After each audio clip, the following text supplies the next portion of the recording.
আসসালামু আলাইকুম এভরিওয়ান, কেমন আছেন সবাই? আশা করি সবাই অনেক ভালো আছেন। যদিও ভিডিওটা ঈদের দিনের তার পরে আপলোড করার কথা ছিল, কিন্তু তারপরেও আসলে আমার মনটা খুবই খারাপ ছিল, যে কারণে ভিডিওটা আপলোড করতে পারি নাই। বছরের দুইটা ঈদ আমাদের মুসলিমদের জন্য খুবই আনন্দদায়ক একটি উৎসব। আনন্দের হলেও আমাদের জন্য এবারের ঈদটা খুবই দুঃখের ছিল। তার কারণ আসলে দুইটা। একটা হলো যেই আমার নিজের খালাতো ভাইয়ের অ্যাক্সিডেন্ট হয় এবং ওর অবস্থা খুবই মারাত্মক ছিল। ঈদের দিনটা আসলে সারা রাত দু চোখের পাতা এক করতে পারিনি। অন্য সব খালাতো ভাই বোনদের আসলে সবার কেমন বন্ডিং জানি না, তবে আমার খালাতো ভাই বোনদের সঙ্গে আমাদের এত সুন্দর একটা সম্পর্ক, যেটা আসলে বলে বোঝাতে পারবো না আমি। এজন্য আসলে মনটা অনেক বেশি খারাপ ছিল। আর দ্বিতীয় কারণটা হচ্ছে যে আমরা কুমিল্লাতে ঈদ করছি, এবার খুলনাতে যাওয়া হয়নি। ফ্যামিলি ছাড়া ঈদ করলে তো সবারই খারাপ লাগে, এটা স্বাভাবিক। ফ্যামিলির কেউই আমাদের সাথে নাই, মাত্র আমরা দুইজন ঈদ করছি এবার। এজন্য আসলে মনটা অনেক বেশি খারাপ ছিল। আসলে ঈদ মানেই হচ্ছে পরিবারের সবার সাথে একসঙ্গে হেসে খেলে সময় কাটানো।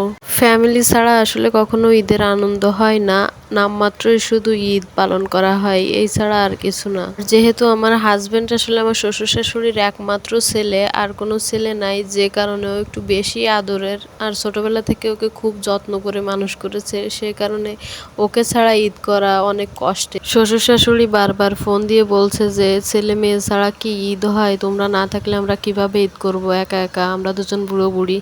আসলে আমি বিয়ের পর থেকে সবসময় চেষ্টা করি যে শ্বশুর শাশুড়ির সাথেই যেন ঈদটা করতে পারি। আমি ঈদের দিন আসলে কোথাও যাই না, কারণ তাদের সাথে আমরা যখন ঈদ করি তখন তাদের একটা অন্যরকম ভালো লাগা কাজ করে। এই বিষয়টা আমি আসলে নোটিস করি এবং তারপর থেকে আমি তাদের সঙ্গে ঈদ করার চেষ্টা করি। সবগুলো ঈদেই তাদের সঙ্গে থাকি।